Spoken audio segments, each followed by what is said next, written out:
Bismillahirrahmanirrahim. Assalamualaikum warahmatullahi wabarakatuh. Alhamdulillah sahabat tani di seluruh pelosok tanah air, semoga selalu diberikan kesehatan dan rezeki yang melimpah, amin ya robbal alamin. Yang baru menemukan channel ini, kami ucapkan terima kasih, selamat bergabung. Kami masih menginformasikan tentang bertani porang dan juga yang lain. Kita ini posisi di lahan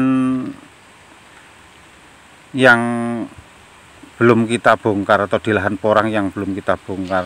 Kita mempunyai dua lahan, yaitu di posisi dataran tinggi dan juga di dataran rendah, yang dimana keduanya ini kita tanami porang, tetapi sampai saat ini belum kita bongkar.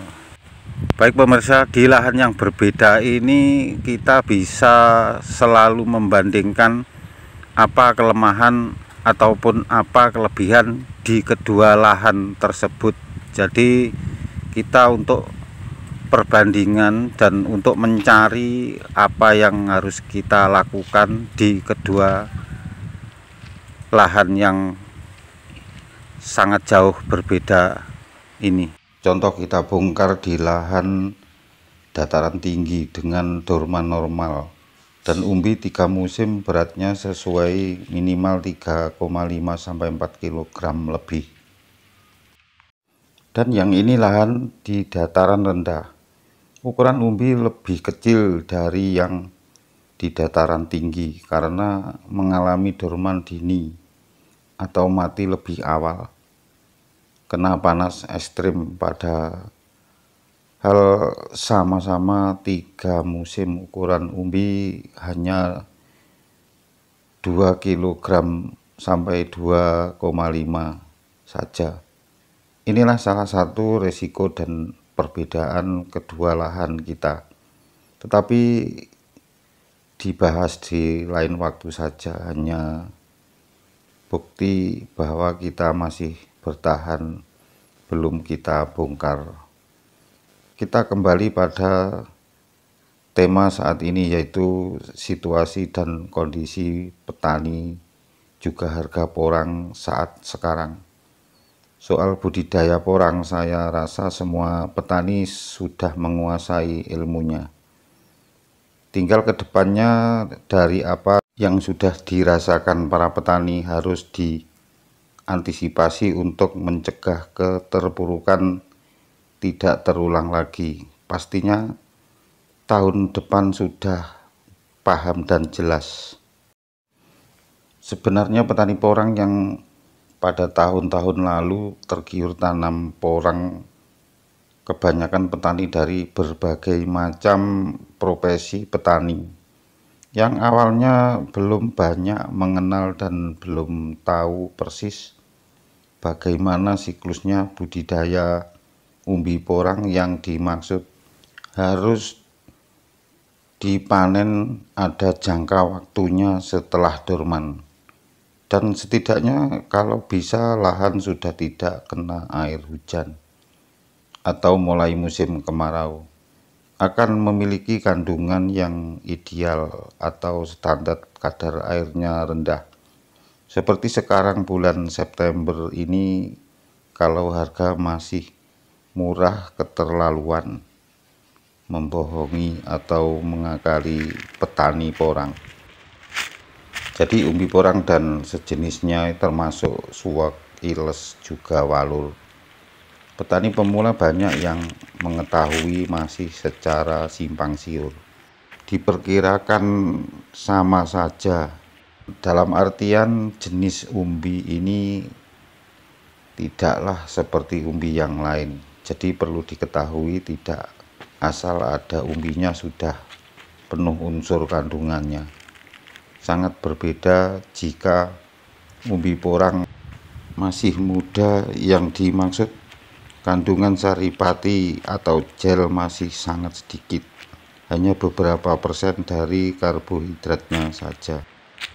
Jadi soal tahu menau porang, banyak yang hanya karena viralnya porang pada waktu itu, sehingga banyak petani asli dan juga petani pemula tumplek-plek bersama-sama budidaya porang. Petani pemula cara menerima wawasan dan pengetahuannya bermacam-macam, kemudian cara meresponnya pun berbeda-beda pula. Dari belajar olah lahan dan pembibitan sampai perawatan yang benar, tetapi masih kurang pas di pemanenannya.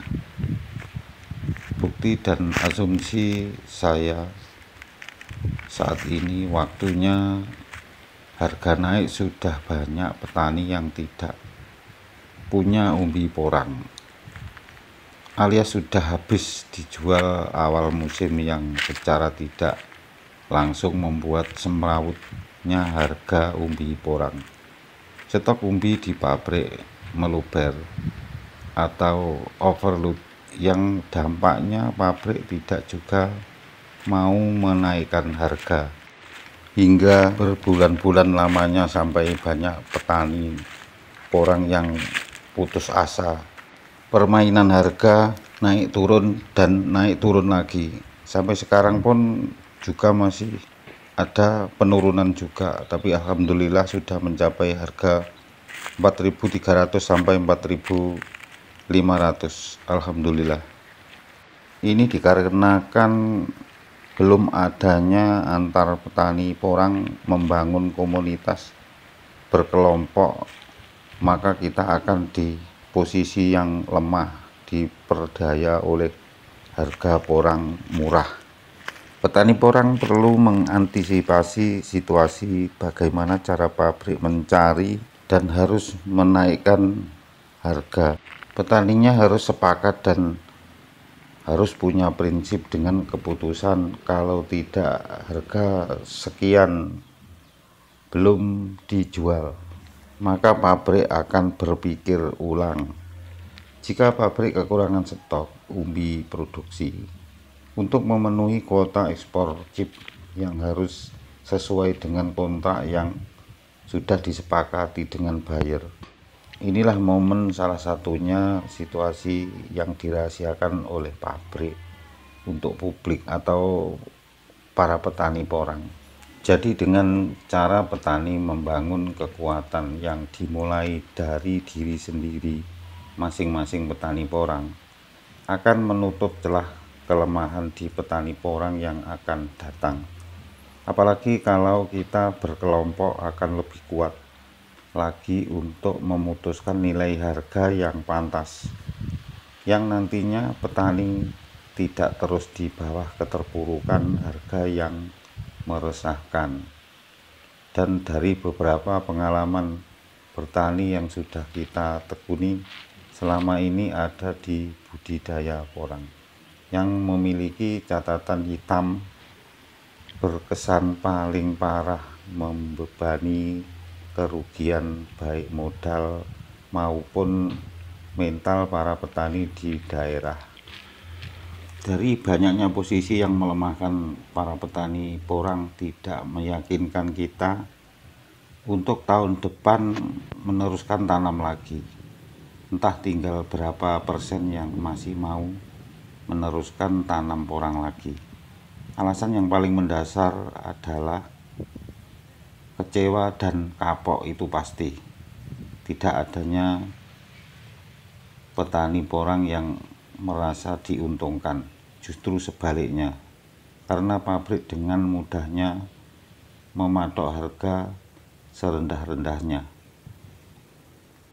Petani porang yang meneruskan barangkali yang masih punya bibit di lahan. Sekarang pun banyak petani yang masih trauma, jangan-jangan tahun depan masih seperti tahun yang lalu. Dengan tidak mengurangi rasa hormat saya, di video ini kami tidak bermaksud menghasut para petani yang ingin stop tanam porang atau petani yang ingin meneruskan tanam lagi.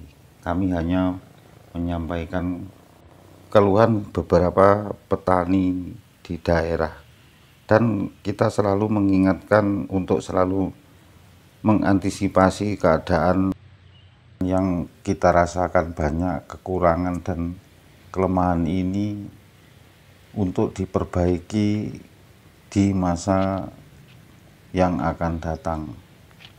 Entah bagaimanapun caranya, mari kita bersama-sama bersepakat membangun prinsip berpolitik bertani.